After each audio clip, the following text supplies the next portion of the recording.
जय श्री महाकाल साधको, आपका बहुत बहुत स्वागत है। साधको, तंत्र मंत्र में जहाँ 52 वीर, 55 कलवे, 64 योगिनियों का बहुत बड़ा स्थान है, साथ साथ में लोक देवताओं का स्थान है, जिसमें गोगा जारवी, वीरा पहलवान और भी हमारे बहुत से लोक देवता हैं,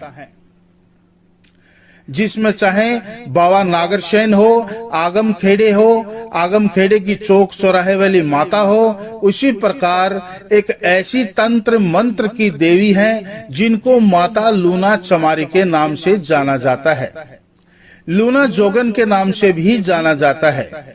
कामरूप देश कामाख्या अपने आप में असीम शक्तियों को सम्माहित करने वाली ये देवी एक बहुत बड़ी जादूगरनी थी, जो आज लूना चमारी के नाम से पूजी जाती है, जिसमें बहुत सारे लोग अपने घर की कुल देवी के रूप में पूजते हैं।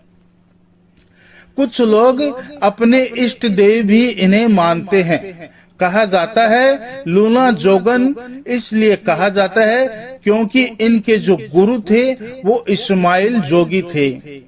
जिस तरीके से नाथ परंपरा चली, गुरु गोरखनाथ के बाद जो इनके शिष्य थे वो नाथ कहलाए, चौरंगी नाथ, भरतरी नाथ। इसी प्रकार से इस्माइल जोगी की जो शिष्य थी वो लूना चमारी और लूना जोगन के नाम से प्रसिद्ध है, जिनका नाम आज तंत्र मंत्र की दुनिया में बड़े सम्मान के साथ लिया जाता है। और साथ साथ जितने भी साबर मंत्र है, उन साबर मंत्रों में लूना चमारी का एक विशेष स्थान है।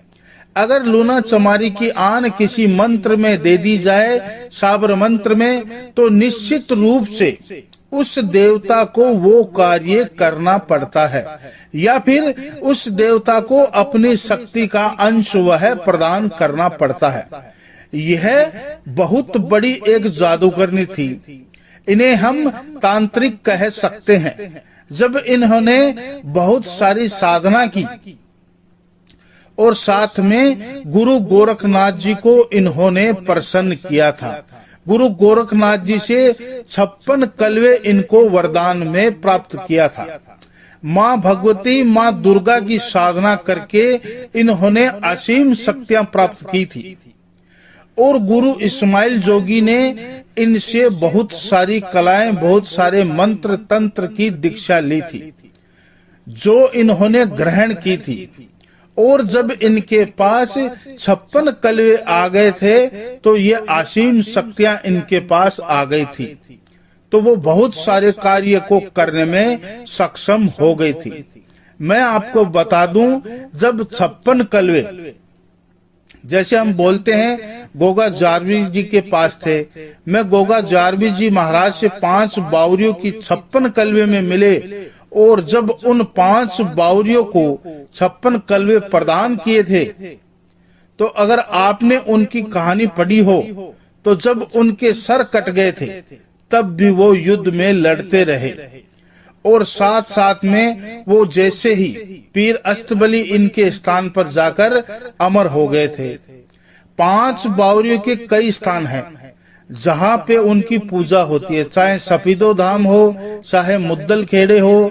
तो इसी प्रकार जो 56 कलवे की जो शक्तियां होती है वो असीम होती है। जिसने 56 कलवों को प्राप्त किया उसका नाम इस जग में अमर हो गया, और यहाँ तक कि वो पूजनीय हो गए। अब ये जो 56 कलवे ये बहुत अद्भुत कार्य करते हैं। जैसे कि किसी की खबर मंगवानी हो, उनकी शक्ति के द्वारा प्रेत आदि को बांधना हो, किसी को पीड़ा देनी हो, शमशान की शक्ति को काटना हो, कोक बांधनी हो, कोक खोलनी हो, हाजिरी मंगवानी हो, मारन करना हो, आकर्षण करना हो, वशीकरण करना हो, उच्चाटन करना हो, ये सभी कार्य 56 कलवों के द्वारा की जा सकती है। साथ ही साथ किसी की पूछा देनी हो, किसी भक्त के द्वारा, वो भी 56 कलवे कार्य करते हैं।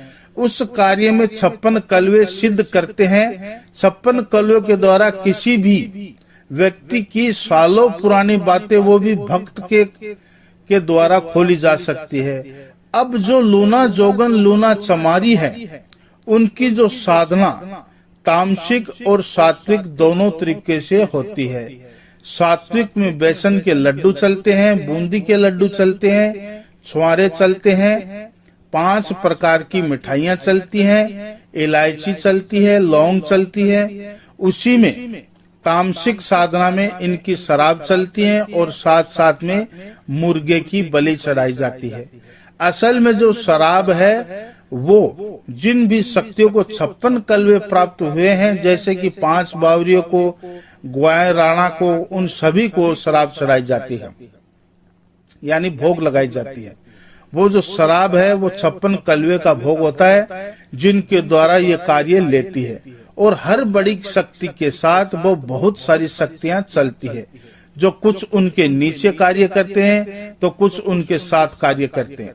और अब जब लूना चमारी की जब आन दी जाती है तो वो कार्य कैसे करते हैं, वो मंत्र क्या है, कैसे करते हैं, फिर वो देवता कार्य कैसे करते हैं। देखिए, लूना चमारी बहुत सारी साधनाओं को अपने अंदर समाहित करी हुई होती है, बहुत सारी शक्तियों को अपने अंदर समाहित हुई है।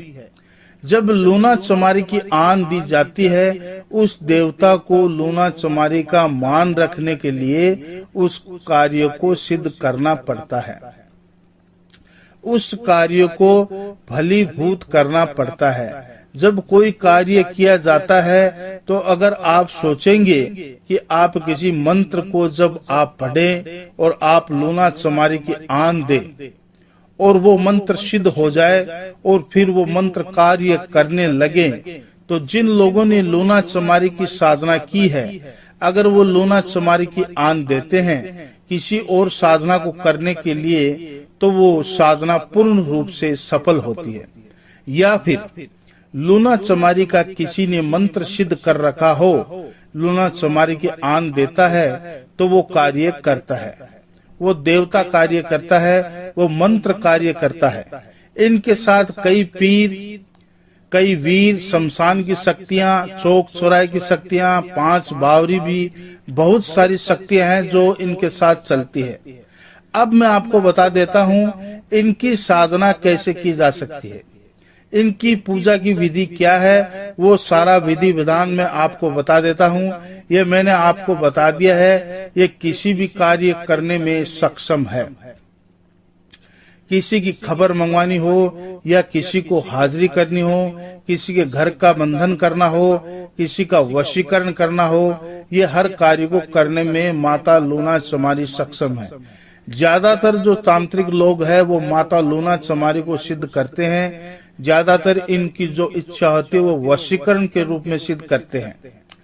उनके मंत्र को जब सिद्ध करते हैं तो वशीकरण के रूप में सिद्ध करते हैं उनके मंत्र को, क्योंकि लूना चमारी बहुत ही तगड़ा और एक माता श्याम पूर्ण ये बहुत तगड़ा वशीकरण करती है, इतना तगड़ा कि किसी और के लिए वशीकरण को काटना असंभव सा हो जाता है। तो इसीलिए इनकी साधना में वशीकरण का बहुत बड़ा महत्व है। इनकी साधना 41 दिन की होती है, जिसमें नियम सारे वही होते हैं, जिसमें ब्रह्मचर्य का पालन करना होता है। साथ साथ एक चीज मैं आपको और बता दूं, आपको ध्यान में रखने के लिए, इस साधना को गुरु मुख लोग ही करें। पहली बात, जिनके गुरु है वही करे, गुरु से आज्ञा लेके। दूसरी बात, रात को 10 बजे के बाद यानी 10 बजे से 12 बजे के बीच में इनकी साधना, इनका मंत्र है जो उसको पूर्ण करने होती है। साबर मंत्र होता है, जो भी इस साधना को करता है उसके पास सुरक्षा मंत्र सिद्ध होना बहुत जरूरी है। उसके पास सुरक्षा मंत्र हो, वह सिद्ध होना चाहिए, ताकि जब भी वो साधना में बैठे तो सुरक्षा घेरा बना ले। क्योंकि जब आप जाप करते हो, बहुत सारी शक्तियां, अदृश्य शक्तियां है जो आपकी तरफ आती है। एक बात और मैं आपको बता दूंगा, आपने सुना होगा खाली कमरे का चयन करे। जब भी आप कोई साधना करे तो एकांतवास में करनी चाहिए, क्योंकि 10 बजे रात्रि में इनकी शक्तियां जागृत रहती हैं। और दूसरी बात, आपके जब परिवार वाले सो जाते हैं यानी रात को, तभी इन्हीं साधना करते, क्योंकि जो शक्तियां आती है बाहर से आपकी तरफ आकर्षित होती है। तो अगर आपके घर वाले वहां पर होंगे, कोई व्यक्ति होगा तो उनसे टकराएगी और उनको नुकसान पहुंचा सकती है। इसलिए अगर आप कोई साधना करते हैं तो उस समय कीजिए जब आपका परिवार सो गया हो, तभी इस साधना को करना चाहिए। अगर इस साधना के बारे में कोई जानकारी चाहिए तो आप मेरे को कमेंट करें। आज के लिए बस इतना ही। जय श्री महाकाल।